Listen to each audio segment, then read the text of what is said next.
మంత్రి నారాయణ నెల్లూరులో వరుస అభివృద్ధి కార్యక్రమాల్లో పాల్గొన్నారు. ముత్తుకూరు గేట్ సెంటర్లో సర్వేపల్లి కాలువ ఒడ్డున స్థలాన్ని పరిశీలించి బ్యూటిఫికేషన్ పనులు చేపట్టాలని అధికారులను ఆదేశించారు. అనంతరం విఆర్సీ మైదానంలో సైకిళ్ల పంపిణీ ఏర్పాట్లను పరిశీలించి అధికారులకు పలు సూచనలు చేశారు. ఆ తర్వాత ఆరణి కందప్ప మేస్త్రి సత్రంలో 3.5 లక్షల వ్యయంతో ఏర్పాటు చేసిన ఆర్వో వాటర్ ప్లాంట్ ను ప్రారంభించారు. ఈ సందర్భంగా ప్రజలకు స్వచ్ఛమైన తాగునీరు అందించడం గొప్ప సేవ అని మంత్రి పేర్కొంటూ రాష్ట్రంలో 14,000 కోట్లతో మంచినీటి ప్రాజెక్టులు, 28 కోట్లతో జల్ జీవన్ మిషన్ పనులు కొనసాగుతున్నాయని తెలిపారు. 2 ఏళ్లలో ప్రతి ఇంటికి కుళాయి కనెక్షన్ అందించడమే లక్ష్యమని 2029 నాటికి జల జీవన్ మిషన్ పనులు పూర్తి చేస్తామని మంత్రి నారాయణ వెల్లడించారు. వైభవంగా సంతపేట ఆంజనేయ స్వామి పాలక మండలి ఆలయ ప్రమాణ స్వీకారం జరిగింది. దీనికి ముఖ్య అతిథిగా విచ్చేసిన మంత్రి పొంగూరు నారాయణ దంపతులతో కలిసి ప్రత్యేక పూజలు నిర్వహించారు. పాలక మండలి చైర్మన్ గా ముప్పాళ్ల విజేతారెడ్డి, కమిటీ సభ్యులుగా శివ ప్రదీప్, జిత్ సింగ్, చైతన్య, విజయ్ కుమార్, లతీష్, శిల్ప, శిరీషాలను మంత్రి నారాయణ అభినందించారు. 125 సంవత్సరాలు చరిత్ర కలిగిన ఆంజనేయ స్వామి ఆలయం నూతన పాలక మండలి ప్రమాణ స్వీకారోత్సవంలో పాల్గొనడం ఎంతో ఆనందంగా ఉందని ఆయన పేర్కొన్నారు. ఇది 2017లో నేల మట్టానికంటే 2017 అప్పుడు నేను మంత్రిని, నేల మట్టానికంటే 3 అడుగులు కింద ఉంటే దాన్ని 9 అడుగులకి పైకి తీసుకొచ్చి యాక్చువల్గా ఆ రోజు చేయడం జరిగింది 2017లో. ఇది ఎంతో పవిత్రమైన టెంపుల్.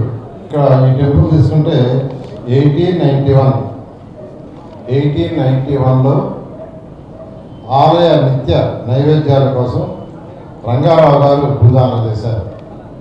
రంగారావు గారు అదేవిధంగా జింక వాహనోత్సవం కోసం దానం చేసిన శ్రీమతి ఉలిమిడి సుబ్బమ్మ గారు వారి ఇంటిని దానం చేశారు. అలా 1891లో ఈ టెంపుల్ వాళ్ళు చేయడం జరిగింది. ఇలాంటి ఈ పవిత్రమైన ఈ యొక్క టెంపుల్లో ఎంతోమంది భక్తులు వస్తుంటారు. చాలా పవిత్రమైనది. ఇప్పుడే డిప్యూటీ సీఎం గారి యొక్క తల్లిగారు చెప్పింది, తల్లిగారు కూడా యాక్చువల్గా రీసెంట్గా వచ్చి చిరంజీవి గారు ఓకే. సో ఈ టెంపుల్కి ఎంతో చరిత్ర ఉంది. నేను ఒక్కటే ఈ సభ్యులందరికీ చెప్పేది, ఒక టెంపుల్కి పాలక మండలి అయ్యామంటే అది వ్యాపార పరంగా కాదు, ఒక లాభాక్షం కోసం కాదు, ఒక అక్కడికి వచ్చే భక్తులకి సౌకర్యాలు ఏర్పాటు చేయటం, వారికి ఎటువంటి ఇబ్బంది లేకుండా చేయటం, అది మెయిన్గా. ఒక టెంపుల్కి మెంబర్లు అయ్యారంటే నిజంగా అది ఒక పూర్వజన్మ సుకృతమే. ఎందుకంటే అందరికీ ఆ ఛాన్స్ రాదు. టెంపుల్కి ఒక చైర్మన్, కమిటీ మెంబర్లు అయ్యారంటే అది కొద్దిమందికే వచ్చేది.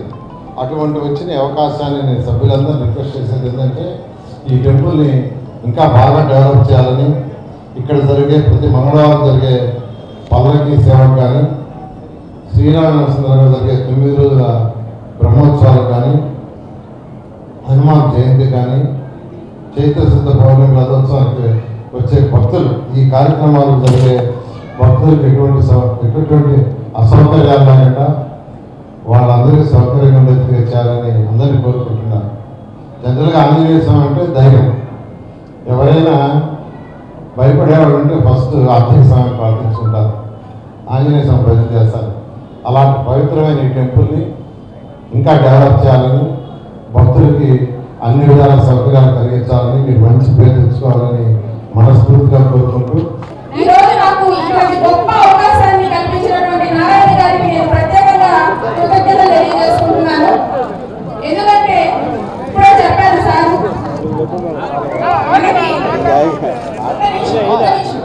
మనకి ఈరోజు ఈ అవకాశం వచ్చింది అంటేనే అది పూర్వ జన్మలో చేసుకున్న సుకృతం. శ్రీ ఆంజనేయ స్వామి వారి కృపా కటాక్షం వల్ల నాకు ఈ పదవి లభించింది. దానికి సహకారం అందించిన నారాయణ గారి ఆశీస్సులతో, ఆయన సహకారాలతో ఈ గుడిని మరింత అభివృద్ధి పదంలో పయనించడానికి నా శక్తి వచ్చిన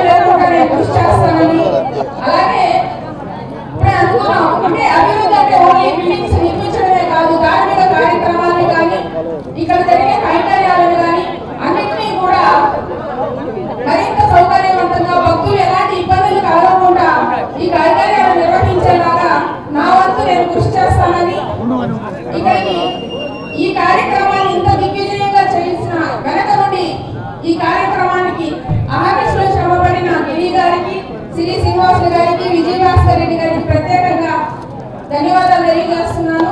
అలాగే నా మిత్రులు సత్రం వారు ఈరోజు ఒక ఆర్ఓ ప్లాంట్ని ప్రారంభించారు. ఇది ప్రారంభించిన ఈ యొక్క కమిటీ చైర్మన్ని మరియు కమిటీ మెంబర్ని, అధికారులందరూ కూడా నేను ప్రత్యేకంగా అభినందిస్తున్నాను. ఎందుకంటే ఈరోజు 3.5 లక్షల ఖర్చుతో గంటకి 1000 లీటర్లు, రోజుకి 5 లక్షల లీటర్లని స్వచ్ఛమైన వాటర్ని తయారు చేయగలిగిన ప్లాంట్ని పెట్టారు. ఈ ప్లాంట్ పెట్టడానికి కూడా కారణం ఏంటంటే ఈ సత్రం నెల్లూరు యొక్క నడి ఒడ్డులో ఉంది. ఈ చుట్టుపక్కల అనేక వ్యాపారాలు ఉన్నాయి, అనేక వ్యాపారాలు, చిన్న చిన్న వ్యాపారాలు. ఇక్కడ వస్తువులు కొనుక్కోవడానికి పల్లెటూరు నుంచి అనేక మంది వస్తుంటారు. ఈ యొక్క సరౌండింగ్ ఏరియాలో ఈ 4-5 స్ట్రీట్స్లో పెద్ద పెద్ద స్ట్రీట్స్ ఇవి. ఇక్కడికి వస్తువులు కొనుక్కోవడానికి అనేక మంది పక్కన విలేజ్ల నుంచి, పక్క కాన్స్టిట్యున్సీ నుంచి ఎంతోమంది వస్తుంటారు.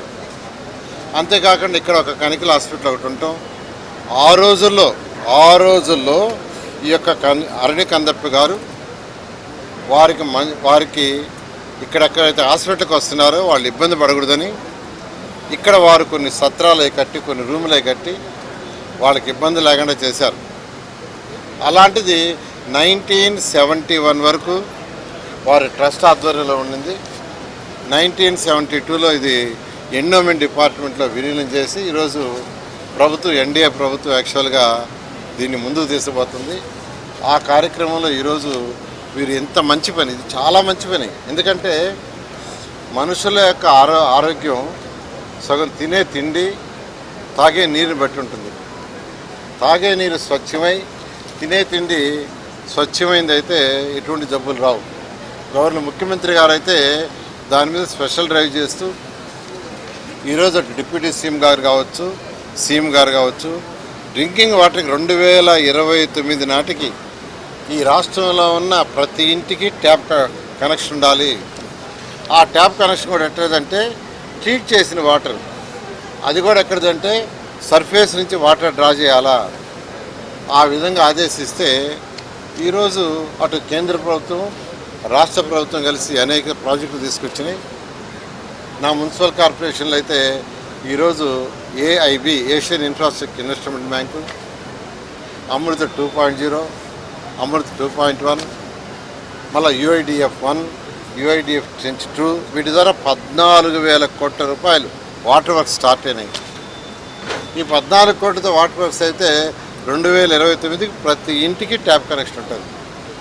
అదేవిధంగా రూరల్లో కూడా జల జీవన్ అనే కార్యక్రమాన్ని 28,000 కోట్లతో, 28 కోట్లతో, అది కూడా గత ప్రభుత్వంలో కేంద్ర ప్రభుత్వం మన రాష్ట్రానికి శాంక్షన్ చేస్తే, గత ప్రభుత్వం దాన్ని వదిలేస్తే, మొన్న అక్టోబర్కి దానికి టైం అయిపోతే మళ్ళా గౌరవ ముఖ్యమంత్రి గారు కేంద్రాన్ని సంప్రదించి, ఉపరాష్ట్రపతి గారు మన యొక్క డిప్యూటీ సీఎం గారు కూడా కేంద్రాన్ని సంప్రదించి ఆ 28,000 కోట్ల, యాక్చువల్గా 28,000 కోట్లని మళ్ళా శాంక్షన్ చేయించారు. అది కూడా గ్రౌండ్ అయింది, కొంత ఇంకా గ్రౌండ్ అవుతుంది. అవి కూడా 2029 కల్లా పూర్తి చేయాలని నిర్దేశించారు, 2028 డిసెంబర్కే. ఆ విధంగా ఈరోజు గౌరవ ముఖ్యమంత్రి గారు ఏదైతే వారు ఆశించి రాష్ట్రంలో చేస్తున్నారో దానికి అనుగుణంగానే ఈ యొక్క అరణి కందప్ప మేస్త్రి సత్రంలో కమిటీ వారు కూడా ప్రజలకు స్వచ్ఛమైన నీరు ఇవ్వాలని ఇది స్టార్ట్ చేసినందుకు మరొకసారి నేను అభినందిస్తున్నాను. అదేవిధంగా ప్రతి సంవత్సరం ఫిబ్రవరి 4వ తేదీ కందప్ప మేస్త్రి జయంతిని పురస్కరించుకొని పేద విద్యార్థులకు స్కాలర్షిప్స్, పేదలకు దుప్పట్లు పంపిణీ చేయటం, అన్నదాన కార్యక్రమాలు ఇవన్నీ వీరు చేస్తున్నారు. వారిని కూడా నేను ప్రత్యేకంగా అభినందిస్తున్నాను. అదేవిధంగా నెల్లూరు